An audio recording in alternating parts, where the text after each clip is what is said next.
बिस्मिल्लाहिर्रहमानिर्रहीम। अस्सलाम वालेकुम स्टूडेंट्स। हम डिस्कस कर रहे थे फिज़िक्स 9 का chapter number 1 physical quantities and measurements. Student, आज जो हमने टॉपिक डिस्कस करना है वो है हमारे पास stop watch and measuring cylinder. चलिए लेक्चर की तरफ मूव करते हैं। जी तो स्टूडेंट, स्टॉप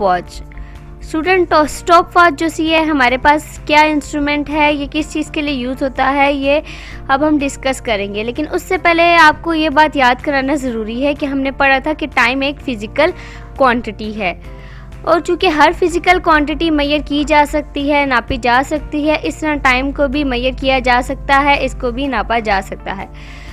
तो कदीम वक्त से इस मेजरेबल क्वांटिटी को मेजर करने के लिए काफ़ी इंस्ट्रूमेंट यूज़ हुए हैं, जैसा कि एक आपको स्क्रीन पे नज़र आ रहा है। लेकिन आजकल के जदीद दौर में टाइम को मेजर करने के लिए हमारे पास स्टॉप वॉच इस्तेमाल की जाती है। तो यहाँ से हमें मालूम हुआ कि स्टॉप वॉच एक ऐसा इंस्ट्रूमेंट है जो टाइम इंटरवल को मेजर करने के लिए इस्तेमाल होता है। अब हम इसकी डेफिनेशन की तरफ मूव करें तो वहाँ पर भी यही लिखा हुआ है कि a stop watch is used to measure the time interval of an event, के स्टॉप वॉच किसी भी इवेंट का टाइम इंटरवल मेजर करने के लिए यानी कि टाइम इंटरवल नापने के लिए इस्तेमाल होता है। अब हम नेक्स्ट पॉइंट की तरफ मूव करें तो वहाँ पर हमारे पास टाइप्स ऑफ स्टॉप वॉच आती हैं कि स्टॉप वॉच हमारे पास दो तरह की होती हैं। एक तो जो स्टॉप वॉच है वो हमारे पास मैकेनिकल स्टॉप वॉच होती है जो कुछ यूँ दिखती है, और जो दूसरा हमारे पास टाइप है वो हमारे पास डिजिटल स्टॉप वॉच है जो कि यूँ दिखती है, और इसमें हम टाइम को डिजिट्स के ज़रिए मेजर करते हैं। अब हम वन बाय वन अगर इन स्टॉप वॉच को एक्सप्लेन करें तो सबसे पहले हमारे पास मैकेनिकल स्टॉप वॉच आती है। तो स्टूडेंट, मैकेनिकल स्टॉप वॉच हमारे पास वो स्टॉप वॉच होती है कि जिसमें हम 0.1 सेकेंड तक टाइम इंटरवल मेजर कर सकते हैं। यानी कि अगर आसान लफ्ज़ों में कहा जाए कि 1 सेकेंड का 10वां हिस्सा भी हम मैकेनिकल स्टॉप वॉच की मदद से इस्तेमाल करके मेजर कर सकते हैं। उसके मुकाबले में अगर हम डिजिटल स्टॉप वॉच को देखें तो डिजिटल स्टॉप वॉच में क्या है कि digital stop watch is commonly use in laboratories. Digital stop watch जो सी है हमारे पास लेबोरेटरीज़ में इस्तेमाल होती है और can measure an time interval as small as 1/100 seconds और 0.01 सेकेंड, यानी कि ये 0.01 सेकेंड या फिर 1/100 सेकेंड मेजर करने के लिए इस्तेमाल होती है। यानी कि इसकी एक्यूरेसी मैकेनिकल स्टॉप वॉच से भी ज़्यादा है, क्योंकि मैकेनिकल स्टॉप वॉच जो सा है 1 सेकेंड का 10वां हिस्सा जो सा है मेजर कर सकती है, लेकिन डिजिटल स्टॉप वॉच इससे ज़्यादा एक्यूरेट है, ये 1 सेकेंड का 100वां हिस्सा भी मेजर कर सकती है। अब हम देखते हैं कि इन स्टॉप वॉच के ज़रिए हम टाइम कैसे मेजर कर सकते हैं, इनको कैसे हम यूज़ कर सकते हैं। अब हम जो नेक्स्ट टॉपिक पढ़ेंगे वो ये है how to use stop watch. जी तो student, how to use a stop watch. Student, आपको मैंने अभी बताया कि स्टॉप वॉच हमारे पास दो टाइप की होती है, एक मैकेनिकल स्टॉप वॉच और दूसरी डिजिटल स्टॉप वॉच।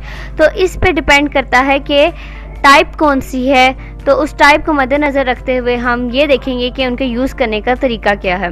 तो पहली जो टाइप है हमारे पास मैकेनिकल स्टॉप वॉच है, इसको यूज़ करने का क्या तरीका है अब वो हम देख लेते हैं। तो स्टूडेंट, मैकेनिकल स्टॉप वॉच पे हमारे पास एक नॉब होती है, जब हम उसको प्रेस करते हैं तो हमारे पास स्टार्ट हो जाती है मैकेनिकल स्टॉप वॉच। जब उस नॉब को हम अगेन प्रेस करते हैं तो तब हमारे पास ये स्टॉप हो जाती है स्टॉप वॉच, और जब हम इसको चाहते हैं कि ये अपनी ओरिजिनल पोजीशन पे चली जाए तो तब हम नॉब को अगेन प्रेस करते हैं और वो अपनी ओरिजिनल पोजीशन पे चली जाती है, यानी कि इसको हम कह सकते हैं कि अपनी ज़ीरो पोजीशन पे वापस चली जाती है। तो ये था एक तरीका कि हम मैकेनिकल स्टॉप वॉच के ज़रिए टाइम पीरियड को कैसे मेजर कर सकते हैं। अब जब हम इसको देखेंगे कि हम इसको राइट डाउन कैसे करें, तो इसका नंबर 1 पॉइंट हम देखेंगे।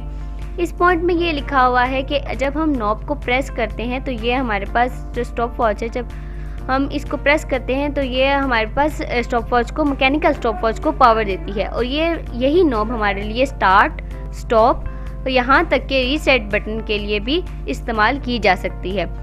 जो दूसरा पॉइंट है हमारे पास वो ये है कि जब हम वॉच को स्टार्ट करना चाहते हैं तो तब हम पहले उसके नॉब को एक दफ़ा प्रेस करेंगे।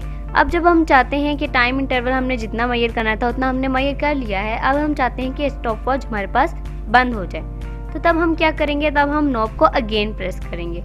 अब हमने नॉब को अगेन प्रेस कर लिया है तो अब हमारे पास स्टॉप वॉच स्टॉप हो जाती है, और जब हम तीसरी दफ़ा उस नॉब को अगेन प्रेस करेंगे तो हमारे पास ये बैक हो जाएगी अपनी 0 पोजीशन पे, इनिशियल पोजीशन पे, कि यानी कि हम कह सकते हैं कि तब ये स्टॉप वॉच रीसेट हो जाएगी। तो ये था तरीका मैकेनिकल स्टॉप वॉच को यूज़ करने का। अब जब हम देखेंगे नेक्स्ट स्टॉप वॉच को यूज़ करने का, यानी डिजिटल स्टॉप वॉच को यूज़ करने का तरीका, तो इसको यूज़ करने का तरीका भी बहुत ही आसान है। स्टूडेंट, डिजिटल स्टॉप वॉच को यूज़ करने के लिए हमारे पास इसके पास स्टार्ट, स्टॉप और रीसेट बटन होता है। जब हम स्टार्ट स्टॉप बटन को दबाते हैं तो तब हमारे पास क्या होता है कि जब एक दफ़ा दबाते हैं तो तब हमारे पास ये स्टार्ट हो जाती है डिजिटल स्टॉप वॉच। अब हम चाहते हैं कि ये स्टॉप वॉच स्टॉप हो जाए, तो तब हम अगेन इसी स्टार्ट स्टॉप बटन को दबाते हैं और ये स्टॉप हो जाती है। अब हमने जितना टाइम रिकॉर्ड करना था, जितना टाइम मेजर करना था, हम उतना मेजर कर चुके हैं। अब हम चाहते हैं कि ये स्टॉप वॉच अगेन अपनी 0 पोजीशन पे चली जाए, तो इसके लिए हमारे पास एक रीसेट बटन होता है, यानी कि ये वाला। जब हम इसको दबाएंगे तो अगेन ये अपनी 0 पोजीशन पे चली जाएगी।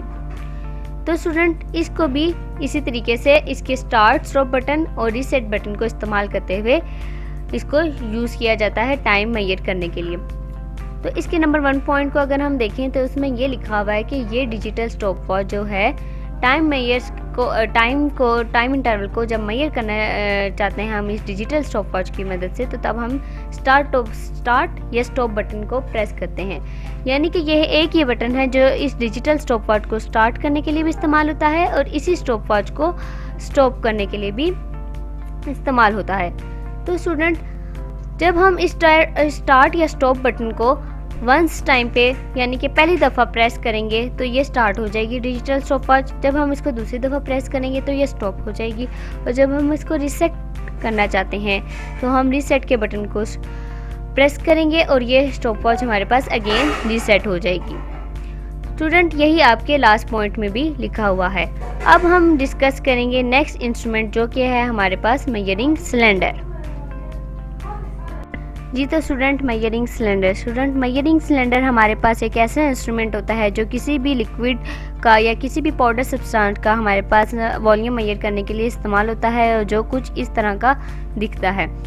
तो स्टूडेंट, हमारे पास मेजरिंग सिलेंडर की अगर हम एग्जैक्ट डेफिनेशन देखें तो वो हमारे पास ये होगी कि मेजरिंग सिलेंडर एक ऐसा ग्लास या प्लास्टिक है जो ट्रांसपेरेंट होती है, और एक ऐसा ग्लास या प्लास्टिक का ट्रांसपेरेंट सिलेंडर है जिससे हम किसी भी लिक्विड का वॉल्यूम फाइंड आउट कर सकते हैं, और लिक्विड के अलावा हम किसी भी पाउडर सब्सटेंस का भी वॉल्यूम इसके ज़रिए फाइंड आउट कर सकते हैं। अब हम ये देखेंगे कि इसके ज़रिए हम किस तरह लिक्विड का वॉल्यूम फाइंड आउट कर सकते हैं। तो स्टूडेंट, हमारे पास ये मेजरिंग सिलेंडर है जो कुछ इस तरह का दिखता है, और ये साइड पे इसका स्केल गिवन होता है जिसके ज़रिए हम इसका किसी भी सब्सटेंस का, किसी भी लिक्विड सब्सटेंस का या किसी भी पाउडर सब्सटेंस का वॉल्यूम मेजर कर सकते हैं। और ये हमारे पास जो स्केल होता है ये मिलीलीटर में भी होता है, और ये 100 मिलीलीटर में भी हो सकता है और 250 मिलीलीटर में भी हो सकता है। अब स्टूडेंट, जब हम इसमें वाटर, फॉर एग्जांपल लिक्विड, ये वाटर ऐड करेंगे तो तब हमारे जो वाटर का जो लेवल है वो हमने देख लिया। अब स्टूडेंट, इस लेवल को, जो वाटर को जो हमने ऐड किया है, इसके लेवल को जब हम मेजर करेंगे तो वो एग्जैक्ट हमारे पास वो वॉल्यूम आ जाएगा जितना हमने इसका वॉल्यूम में जितना वॉल्यूम का हमने इसमें वाटर ऐड किया है। अब जब हम इसकी रीडिंग मेजर करना चाहते हैं तो स्टूडेंट, हम इसको अपर डायरेक्शन से भी नहीं देखेंगे क्योंकि इस तरह भी हमारे पास रीडिंग रॉन्ग हो जाएगी। अब जब हम इसको डाउनवर्ड डायरेक्शन से देखेंगे तो डाउनवर्ड डायरेक्शन से भी इसकी रीडिंग रॉन्ग हो जाएगी, और इसको हम फ्रंट डायरेक्शन से देखेंगे तो तभी हमारे पास करेक्ट रीडिंग आएगी, और फ्रंट डायरेक्शन से हमारे पास करेक्ट मेजरमेंट आती है। तो इस डायरेक्शन से जब हमने फ्रंट डायरेक्शन से हमने फ्रंट से देखा इसको और इसकी मेजरमेंट नोट की तो हमारे पास ये 30 ml बना, और ये हमारे पास आ गया वॉल्यूम इस लिक्विड का जो इस मेजरिंग सिलेंडर में था। अब जो हमारे पास नेक्स्ट पॉइंट है वो ये है कि हम किसी भी सॉलिड का वॉल्यूम इस मेजरिंग सिलेंडर को इस्तेमाल करते हुए कैसे फाइंड आउट कर सकते हैं। तो स्टूडेंट, अगर हमारे पास कोई भी इरेगुलर सॉलिड ऑब्जेक्ट है उसको हम डालेंगे किसी भी लिक्विड में जो ऑलरेडी इस मेजरिंग सिलेंडर में गिवन है, तो लिक्विड का जो सा वॉल्यूम है वो इंक्रीज़ हो जाएगा और लिक्विड थोड़ा अपवर्ड डायरेक्शन में मूव हो जाएगा। अब हमने क्या करना था, जब इनिशियल जो वॉल्यूम था वो हमने नोट करना था, और अब जो वॉल्यूम शो कर रहा है ये इस सॉलिड को ऐड होने अपने अंदर डालने के बाद जो अब ये वॉल्यूम, फाइनल वॉल्यूम जो हमें नोट डाउन हो रहा है, इसको हम नोट करेंगे, और इनिशियल वॉल्यूम भी हमने नोट कर लिया। अब हम कैलकुलेशंस करेंगे।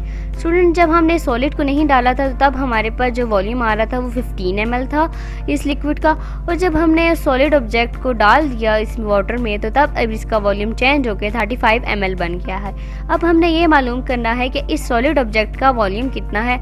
तो अब हम क्या करेंगे कि इस इनिशियल रीडिंग को, जो इनिशियल रीडिंग है हमारे पास आई है, इसको फाइनल रीडिंग से हम माइनस कर देंगे और हमारे पास जो आंसर आएगा यानी कि 20 ml, ये हमारे पास आ गया volume of that solid object जो हमने इस मेजरिंग सिलेंडर में डाला था।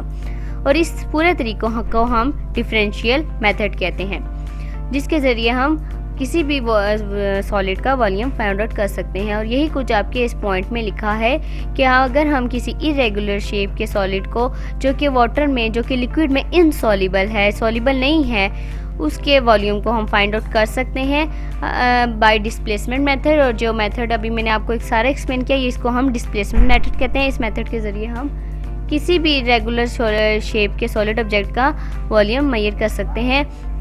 उसके बाद लिखा है कि the solid is load in a measuring cylinder containing water and liquid, के जो सा है सॉलिड जो सा है उसको हम उस मेजरिंग सिलेंडर में डालेंगे जिसके अंदर ऑलरेडी वाटर या लिक्विड, कोई भी लिक्विड प्रेजेंट होगा।